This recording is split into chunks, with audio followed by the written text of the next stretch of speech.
তেহরানের revolution square, লাখো ইরানির গর্জনে মুখরিত পুরো এলাকা। কারো হাতে জাতীয় পতাকা, আবার কারো হাতে নিহত আইআরজিসির কমান্ডারদের ছবি। প্রত্যেকের মুখে কেবল একটাই বার্তা, যুদ্ধ থেমেছে, কিন্তু প্রতিরোধ নয়।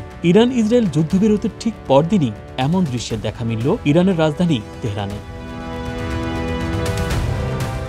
কেউ এসেছেন পার্শ্ববর্তী শহর থেকে, কেউ বা আবার এসেছেন শত কিলোমিটার দূরের প্রদেশ পেরিয়ে। রাজধানীর বুকে তাদের এই গণজমায়েতের উদ্দেশ্য কেবলই একটাই, জায়ানবাদী শত্রুদের একটি বার্তা দেয়া, ইরানি জনগণ এক ও ঐক্যবদ্ধ।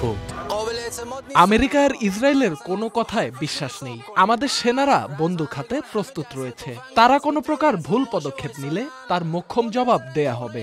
আমাদের নেতা এবার আর ওদের বাঁচতে দেবেন না। নেতার প্রতি ভালোবাসা থেকেই আজ আমরা এখানে এসেছি।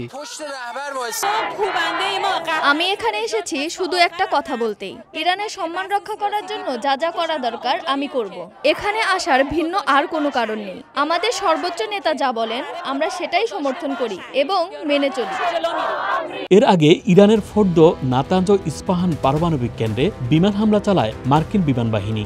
জবাবে কাতার ও ইরাকে অবস্থিত মার্কিন ঘাঁটিগুলোতে মিসাইল হামলা চালায় আইআরজিসি। হামলার পরপরই নিজ মালিকানাধীন সামাজিক যোগাযোগ মাধ্যম ট্রুথ সোশ্যালে ইরান ইসরায়েল যুদ্ধবিরতির কথা জানান মার্কিন president Donald Trump. Dhaka express desk report.